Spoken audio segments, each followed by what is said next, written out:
Her name was Cassie. She was a grade above me, so I didn't really know her. I remember everyone at school being freaked out at her death. It's not common for people to die so suddenly around here, especially kids. Even now, as an adult, deaths like that aren't very frequent. Some depressed asshole decided he wanted to take some people with him, so he'd cut through the grass and sped down the opposite side of the highway. He plowed his pickup into Cassie's family van at 100 miles an hour. Head on. Unalive, all four of them, instantly. Wasn't even anything left to bury. Horrific shit. When I got older, my dad told me that he'd been driving home from work and passed by the crash. He said he'd never seen so much blood before. My dad owns a butcher shop, so that surprised me to say the least. Cassie's death still bothers me to this day. The way she went out just doesn't sit right with me. A whole human life, full of potential, snuffed out in an instant because a suicidal guy couldn't afford a pistol. How is that even remotely fair? There are criminals that walk free, living their garbage lives and not facing any consequences, while Cassie and her whole family had to die. Shit like that gets to me. I don't think I'll ever forget Cassie. Not because of who she was in life. Like I mentioned, I didn't even know the girl. But her death impacted all of us for a time. Longer than even I expected. I found out that she died during fourth period history class in my junior year of high school. I was sitting in the back corner, a spot I tended to prefer in most classes. Quiet, out of the way. And I could sneak looks out the window to daydream. I wasn't the most popular kid in high school. So, I only kept company with a small group of friends. Unfortunately for me, none of them had history with me, so I usually stayed quiet. Sanders came into class that day looking a mess. Her makeup was smeared on her face, and she kept a bundle of tissues clenched in her left hand. She'd obviously been crying hard on the drive here. The whole class quieted down when she came in, fearful of what news she had that made her so broken up. She set her purse down on her desk, then made her way to the front of the class. "Class, I have an unfortunate announcement for you all," she said to us through sniffles. "Your upper classmate, Cassie Angstrom, has passed away." The class had mixed reactions. A few started sobbing, either because they knew her, or because they were just sad about a death so close to home. Most, including me, looked around at each other, not recognizing the girl's name. After Mrs. Sanders calmed down, class carried on as usual with lessons on the Civil War. I couldn't focus. For some reason, all I could think about was Cassie. How come barely anyone knew her? I could excuse myself for being an introvert, but it confused me that barely anyone could remember the girl. I couldn't even put a face to the name. A few days later, still clearly grieving, Mrs. Sanders told us a bit about Cassie. She was a quiet girl, she told us. Didn't talk a lot, which is why many of you may not have known her. But she was one of the brightest students I've ever had. She took this same class with me last year, just like you all. She sat right back there. She pointed right at my seat. It really shouldn't have bothered me. It was just a coincidence. She could have sat in any chair in that room, and it just so happened to be mine. But seeing everyone's head turn towards me made my spine crawl. I had an exam in third period the next day, so I was late to history. Mrs. Sanders was already lecturing when I walked in, so I rushed over to take my seat. When I sat, I felt a wet squish on the seat under me, like I had sat on a cake. I sighed, thinking it was a prank from some jock. But when I got up, there was nothing there. No mark on my pants or anything. I got up and touched the chair with my hand, and it felt normal. People were starting to look at me, so I quickly sat back down.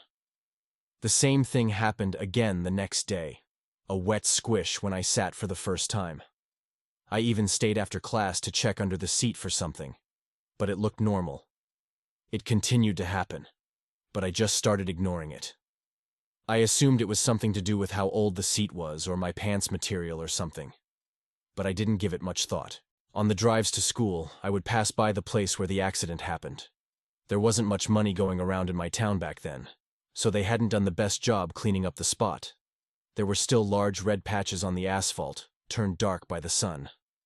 I tried not to look whenever I passed.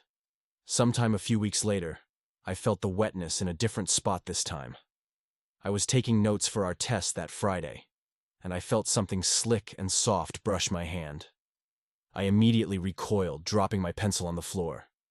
My skin crawled from the touch, my nerves standing on their ends.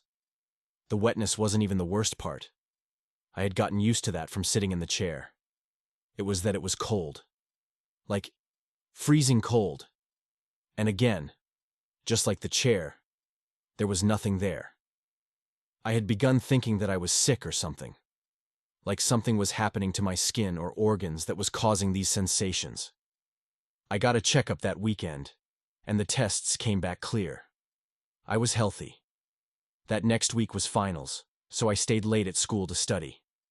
I was always more focused when I stayed at school to work on stuff. I would always get distracted if I studied at home, either from my own antics or those of my family. I picked my history room to study in, mostly because it had the largest windows. They would usually shut off the lights after hours, so I used the sunlight to read my textbooks. Naturally, I picked my usual seat. The wet squish was gone this time. I noticed immediately, now feeling uncomfortable, that the familiar sensation was gone. Odd how that happens. I had sat in the seat earlier in the day, so maybe the metal wasn't as stiff.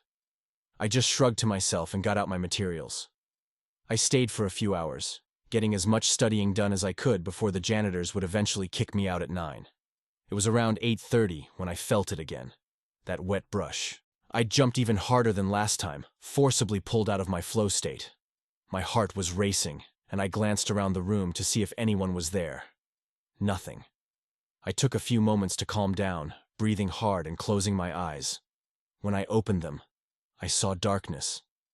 It took this scare to make me realize that I could barely see my notebook, and I had been squinting in the darkness for the past 30 minutes. The classroom was covered in shadow, with the posters of dead presidents' faces barely visible in the dark. Starting to get creeped out, I took this as my sign to finish up. When I reached to close my notebook, I felt it. A cold, wet slop of what could only be described as flesh draped on my shoulder. I couldn't see it, but I could feel it. And God, I could smell it. I recognized the smell from my times helping my dad at his shop. It reeked of rot and decay, and I could feel streaks of putrid liquid falling down the side of my jacket. I was frozen. I couldn't move. I felt a deep chill form at the base of my spine and crawl to my nape. The previous touches had unnerved me and made me jump. But now I was truly terrified. I could feel its weight pressing on my shoulder, seeping liquid onto my skin underneath. The smell was unbearable. I looked over, and I could vaguely make out what was touching me. It was barely visible in the darkness, almost transparent under the shallow glow coming from the streetlight outside. It was a slab of dark red meat, thinner towards the tip. What seemed like bone stuck out from one end, and blood was dripping out of tiny holes on the surface of the flesh. I heard a deep, guttural sound behind it, like someone gurgling water. It continued for a moment, and I could faintly make out words behind the noise. "That's my spot."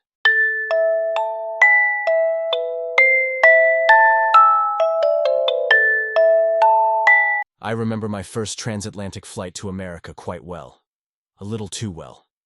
I remember being so shaken with excitement to board an A380. My dad and I even got to the airport early just so I could see it pull up to the gangway in all its glory. 2 stories with enough space to fit about 850 passengers. Truly a modern marvel. My dad sat in the waiting area while I was busy taking pictures. It was going to be my first time in the US. We had gotten a cheap connection to take us to NYC, the city of dreams. At least, that's what you see in the movies. Boarding went smoothly, and the people at the gate were all smiles. I remember being pretty upset when we got to our seats that they put us right next to the toilets. But at least I had a window seat. We stuffed our luggage in the overhead bin and tried to get as comfortable as possible with the little legroom we got. The boarding process was soon completed, and we watched the flight attendants give us the safety instructions. I hadn't noticed them since there were so many people moving about. But now I had a clear look at their faces. I peeked over the seats in front of me. A young blonde woman, typical Munich girl, was opening and closing the seatbelts, demonstrating how to use them. She wore bright red lipstick and was smiling left and right. I remember looking at her and feeling that something, I didn't know what exactly, wasn't right about this. Her movements seemed jagged, almost forced, and more artificial than real. I couldn't quite shake off that odd feeling as the plane taxied down the runway and finally took off into the night sky. I gripped the sides of my seat as the engines jumped into action. Not long after, it was a smooth ride again. My dad settled in with a book, but I was too excited to sleep. I watched the lights of Munich fade into the distance and then turned my attention to the in-flight entertainment system. Hours passed. I watched some dumb revenge action movie, and the hum of the engines became a soothing background noise. Dinner was served, and the attendants slowly moved down the aisle with their carts. As the young blonde flight attendant approached our row, I again couldn't help but feel that her smile was too wide, too fixed. Her eyes, though, were the most unsettling. They were a bright, icy blue, with no warmth in them, almost as if they were devoid of any humanity. "Dinner, sir?" she asked my father, her voice sweet like honey. We had the choice between a chicken pasta and a pesto pasta. So much for diversity. My dad took his tray and thanked her. When she turned to me, her eyes locked onto mine for just a fraction of a second longer than was comfortable. Even though I'm German and eye contact is like our whole thing, my stomach sank a bit. I muttered a thanks and took my tray of pesto pasta, trying not to shiver. After dinner, the cabin lights dimmed, signaling that it was time for the passengers to get some rest. The attendants walked up and down the aisles, checking seat belts and gently urging people to recline their seats and sleep. I wasn't tired, though. I decided to watch another movie. And halfway through, I felt my eyes beginning to droop.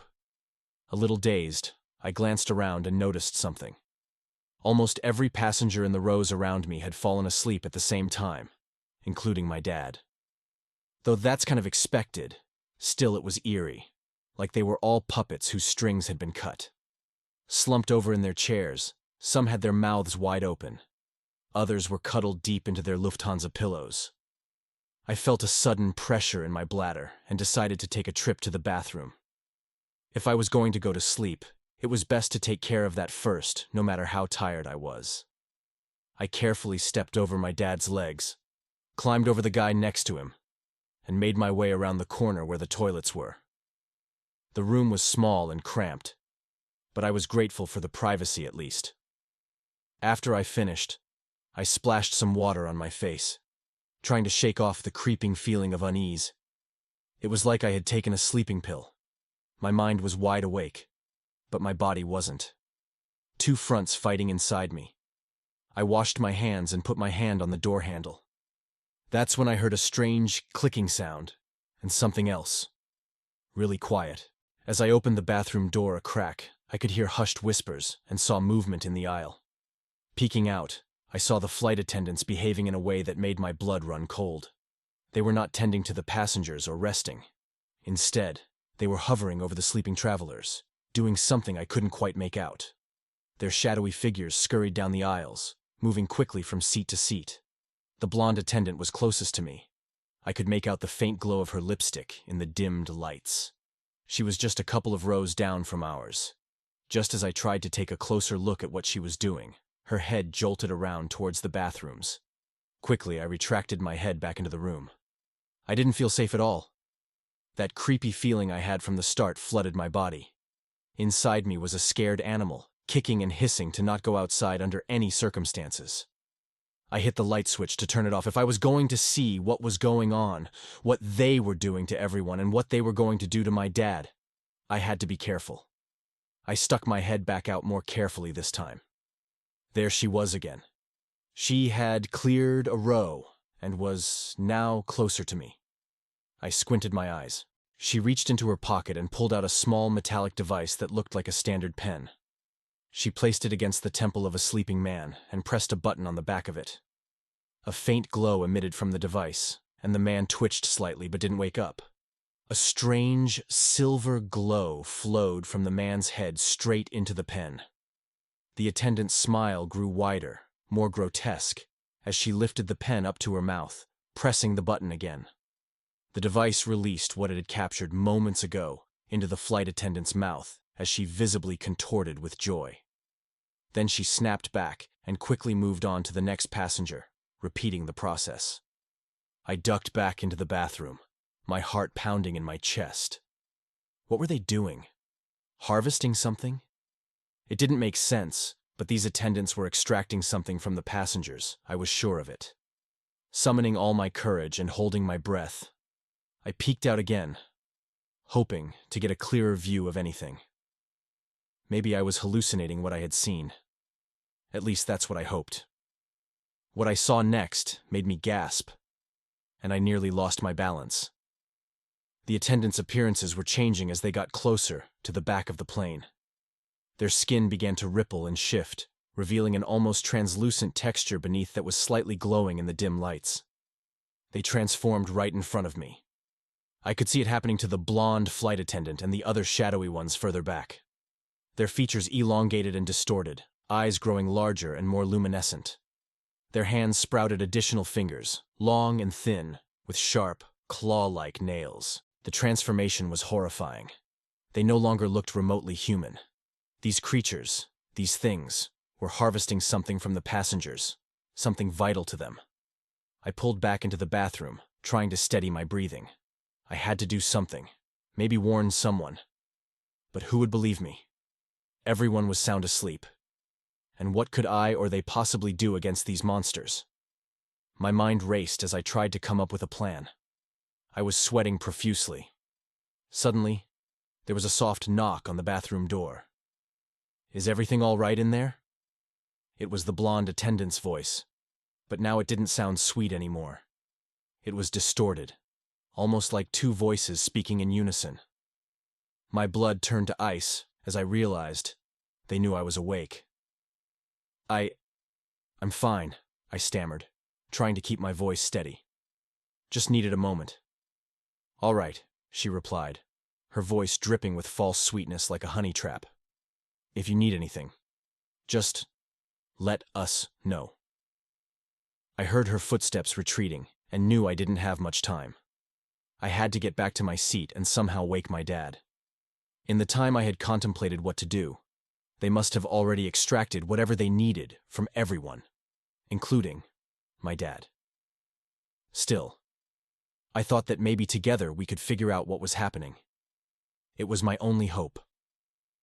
Taking a deep breath, I slowly opened the bathroom door to an empty aisle. The things, those beings, were gone. I crept back to my seat, praying that the creatures wouldn't come back. As I slid into my seat, I gently shook my dad's shoulder. "Dad," I whispered. "Wake up." But he didn't stir. He was still fast asleep. There was a faint residue of the extracted glowing liquid on his temple. Panic surged through me. What were they doing to him? To all of us? I glanced around, my heart beating so hard that it made me want to vomit, and saw the attendants at the front of the plane moving down the aisle again. I had to act quickly. Summoning every ounce of courage, I reached for the call button. If I could create a distraction, maybe I could wake up some of the other passengers and alert them to what was happening.